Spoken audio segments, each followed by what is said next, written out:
V naši družbi pa pozdravljam tudi direktorja uprave kriminalistične policije na Generalni policijski upravi, gospoda Vojka Urbasa, in vas vabim k uvodnemu nagovoru naših udeležencev. Gospod Urbas, izvolite.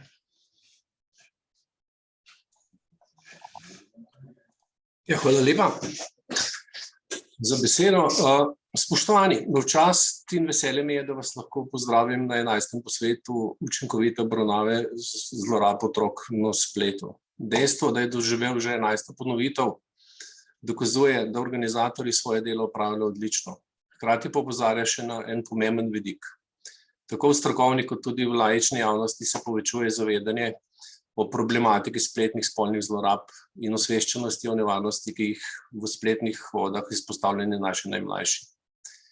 Še nekaj let nazaj si nismo mogli predstavljati, kako velik del našega življenja bo prepleten z vplivom svetovnega spleta.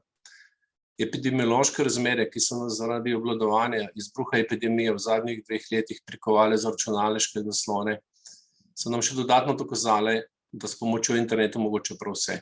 Od nakupovanja, šolanja, druženja, sestankovanja do opravljanja službenih obveznosti. Razne svetovne organizacije, ki se ukvarjajo z zaščito otrok na spletu, že nekaj let opozarjajo na porast primerov spletnih spolnih zlorab. Epidemija je to problematiko samo še poglobila. Otroci so bili še bolj izpostavljeni internetu in njegovim vplivom, zaprti v svoje sobe, brez fizičnega stika s prijatelji, sošolci, učitelji in ostalimi odraslimi osebami. To situacijo so izkoristili tudi spletni spolni predatorji. Da bi bili otroci v tem času še bolj izpostavljeni spletnim spolnim zlorabam, dokazuje tudi dejstvo, da se je v nekaterih državah članicah Evropske unije povpraševanje po posnetkih spolne zlorabe otrok povečalo kar za 1/4. Povpraševanje ima vedno za posledico tudi več dejanskih novih zlorab. Življenje se brez svetovnega spleta ne znamo več predstavljati. Še nekaj let nazaj je obisk sorodnikov v domovini ali v nekaterih drugih državah terjal kup organizacije, ki je pogosto trajala več časa kot samo potovanje. Sedaj je otrokom stik s prijatelji, vrstniki in sorodniki z drugega konca sveta omogočen že iz domače dnevne sobe, s pomočjo pametne naprave in internetne povezave, ki odpira vrata na vse konce sveta. Otroci tudi vse mlajše obvladajo vsaj en svetovni jezik, kar jim olajša komunikacijo. Tako se zaradi svoje naivnosti, radovednosti in pretirane zaupljivosti hitro tudi žrtve pedofilov, ki bi v resnici otroke pod pretvezo prijateljstva radi izkoristili za svoje izprijene namene in za potešitev svoje bolne spolne zadovoljenosti. Ko govorimo o spletnih spolnih zlorabah, je vsaka kurativa zaman. Posledic objavljanja ali poslanja intimne fotografije ni več mogoče popraviti. So trajne in doživljenjske. Iz tega razloga je pomembna preventiva, torej da se s tem problemom ukvarjamo, še preden do njega sploh pride. V preventivi moramo sodelovati vsi, ki pri svojem delu prihajamo v stik z otroki.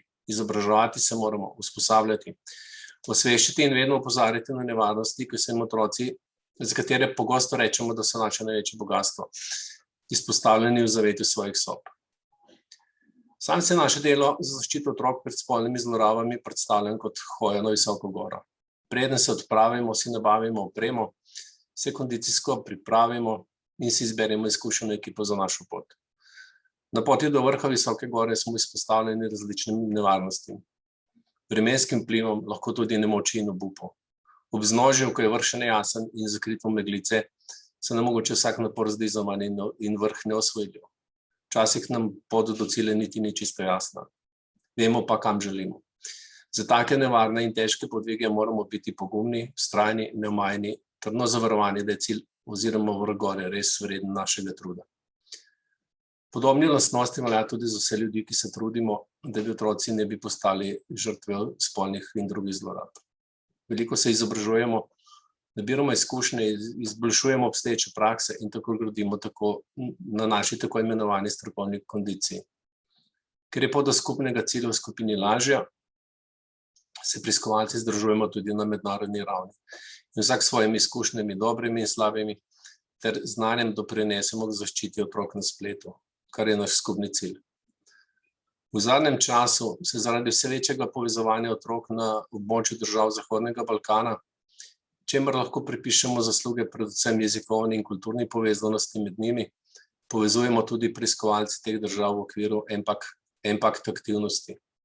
Veselje mi je, da bomo danes skupaj začeli mednarodno kampanjo osveščanja otrok o varnosti na svetovnem spletu. In čeprav naše delo ne teče vedno gladko, obstajamo pogumni in vztrajni. Saj se zavedamo, da je naše dejanje poguma to, da vztrajamo, ko postane težko. Razgled je namreč najlepši prav z vrha najvišje gore. Zato se vedno znova trudimo za postavljanje vedno višjih ciljev. Vsem prisotnim na posvetu želim, da bi dobili kar največ odgovorov na vaše vprašanja, oplemenitili svoje znanje ter se med seboj izmenjali svoje mnenja, izkušnje in predloge. Verjamem, da so organizatorji tudi letos pripravili vsebino, ki bo prisotne opremila z dodatnimi znanji in informacijami. Hvala lepa in srečno. Hvala lepa, gospod Urbas, in seveda hvala vsem trem predstavnikom organizatorjev posveta za vaše pozdravne nagovore in uvodne besede.